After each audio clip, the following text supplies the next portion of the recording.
Adrian brushed the sand off the ancient control panel for the third time, mostly because he didn't know what else to do with his hands.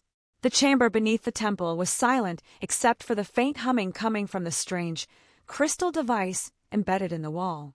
Well, he muttered to himself, this is either the greatest archaeological discovery in history or the world's oldest electric toothbrush. The device hummed louder. The hieroglyphs around it suddenly flickered with pale blue light. Adrian slowly straightened. Oh good. Glowing symbols. That's never a bad sign. The wall began rearranging itself.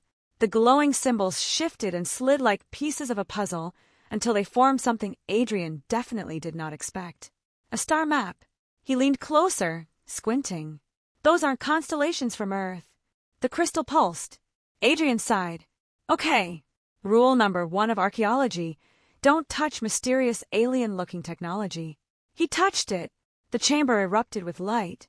Adrian staggered backward, shielding his eyes. The air filled with a low vibration that made the stone floor tremble beneath his boots. Great, he groaned. I've definitely pressed the ancient apocalypse button. The light condensed in the center of the chamber. When it faded, someone was standing there. Adrian blinked. The woman looked human at first glance. Calm eyes, silver hair falling over her shoulders. A posture so relaxed it suggested she had just stepped out of a quiet garden rather than appeared in a buried Egyptian chamber. Then Adrian noticed the ears. Long, elegant. Definitely not human. He stared for a full 5 seconds. Okay, Adrian said carefully. I'm either hallucinating or archaeology just got very weird. The woman studied him with mild curiosity. You activated the relay, she said calmly. Adrian pointed at himself. I did a lot of things today, but I'm not sure activated the relay was on the schedule. The system recognized your biological pattern. That sentence contains several words I don't like. The crystal device pulsed again. The walls lit up, projecting massive moving diagrams across the chamber. Planets, stars, enormous structures beneath the earth. Adrian looked up slowly. Please tell me those are decorative. They are not. Fantastic. The woman walked toward the glowing map. My name is Lyra, she said. Adrian rubbed his temples. Of course it is. You have awakened a planetary containment network. Adrian froze. I'm sorry, he said. A what? Lyra gestured toward the projection. Beneath the glowing map of Earth, several enormous shapes shifted under the planet's crust. Adrian squinted. Those look like monsters. They are. Good. I was worried they might be monsters. The ground trembled slightly. Dust fell from the ceiling. Adrian slowly turned toward Lyra. Please tell me that wasn't one of them stretching. Lyra tilted her head. It was. Adrian exhaled. Next time, he said, pointing at the crystal device. I'm ignoring the glowing alien rock. Adrian stared at the glowing projection of Earth while several enormous shapes moved slowly beneath its surface. He pointed at one of them. So just to confirm, he said carefully, those are not large underground rabbits. Lyra folded her arms. They are Titan beasts. Adrian nodded slowly. Right. Titan beasts. Of course. Totally normal Tuesday problem. The chamber trembled again. Dust slipped from the ceiling and drifted onto Adrian's shoulder. He brushed it off. Please tell me the shaking is part of the presentation. It is not. Adrian sighed. Fantastic. Lyra moved her hand through the projection. The map zoomed closer to the surface of Earth until it centered on Egypt. Beneath the desert, dozens of glowing structures appeared. Huge geometric machines buried under temples and pyramids. These are the containment nodes, Lyra said. Adrian leaned closer to the projection. Those look suspiciously like ancient temples. They were designed that way, so humans would protect them. Adrian rubbed his chin. So humanity has been guarding alien super prisms for thousands of years without realizing it. Yes. He nodded again. That feels very on brand for us. One of the enormous shapes beneath the projection shifted. The map pulsed red. Lyra's expression tightened slightly. The first Titan beast is waking. Adrian looked back at the crystal device. Can we put it back to sleep? That was the purpose of the network. Was? Lyra gestured toward him. You activated the relay after thousands of years of dormancy. Adrian stared at her. So this is my fault.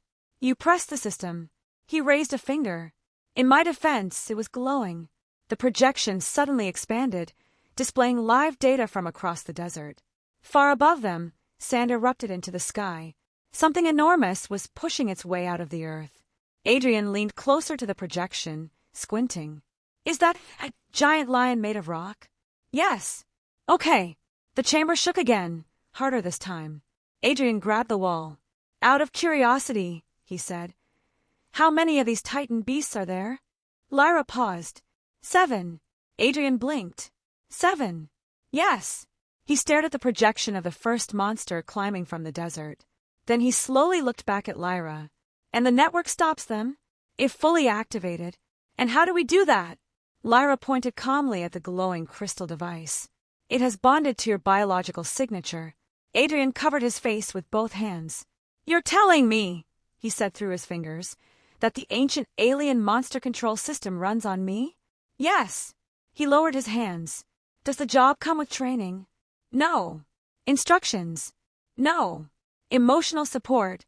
Lyra thought for a moment. I can offer mild encouragement. Adrian nodded slowly. That'll have to do.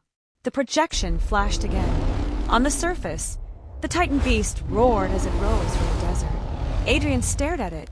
You know, he said quietly, I really should have stayed in the museum today. The chamber shook so violently that Adrian had to grab the glowing console to keep from falling. Above them, the projection showed the Titan beast fully emerging from the desert. Its massive body towered over the dunes while military aircraft circled it like nervous insects. Adrian watched the chaos on the projection. Those jets look very confident for people about to annoy a mountain. Lyra stepped closer to the crystal interface. They will not stop it. Good, Adrian said. Because I would hate for this to be easy. The Titan beast roared, sending shockwaves across the desert. The projection flickered again. 2 more enormous shapes beneath the earth shifted. Adrian pointed at them immediately. No, absolutely not. We are not waking the rest of those. Lyra looked at him. Then you must activate the network. Adrian stared at the glowing console. Okay. Hypothetically speaking, how? Lyra gestured to the center of the device. A ring of light formed, pulsing slowly. Direct neural synchronization. Adrian blinked. That sounds suspiciously like something that melts brains. There is a small probability.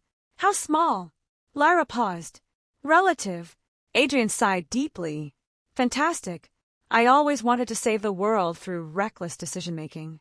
He placed both hands on the glowing ring. Instantly the chamber exploded with light. Energy surged through the walls. The hieroglyphs lit up one by one like a chain of ancient circuit boards waking from a long sleep. Adrian suddenly felt something rush through his mind. Stars. Machines. Ancient cities beneath the sand. He saw the alien network stretching across the planet, buried under pyramids and temples that humans had worshipped for thousands of years. He laughed weakly. So the gods were basically engineers. Correct, Lyra said calmly. Honestly, that makes a lot of sense. Above the desert, beams of blue energy erupted from the pyramids. They shot into the sky and connected into a massive lattice surrounding the Titan beast. The creature froze. Its glowing veins dimmed. Slowly, the giant sank back into the desert as if the earth itself was pulling the monster back to sleep. The other shapes beneath the planet grew still. Silence filled the chamber. Adrian collapsed onto the stone floor, breathing heavily. Well, he said, staring at the ceiling. That was mildly terrifying. Lyra looked down at him. You stabilized the network. Good. He slowly sat up. You know, he said. 3 hours ago I was an archaeologist who argued with museum curators. And now, Adrian looked at the glowing alien system surrounding them. Now I apparently run Earth's ancient alien monster control system. Lyra allowed a small smile. Adrian stood and brushed dust off his jacket. Next time I find a mysterious glowing artifact, he said, I'm leaving it alone. The crystal device pulsed again. Somewhere deep beneath the earth, a distant tremor echoed. Adrian looked down at the console. Okay, he added. I might still check it occasionally.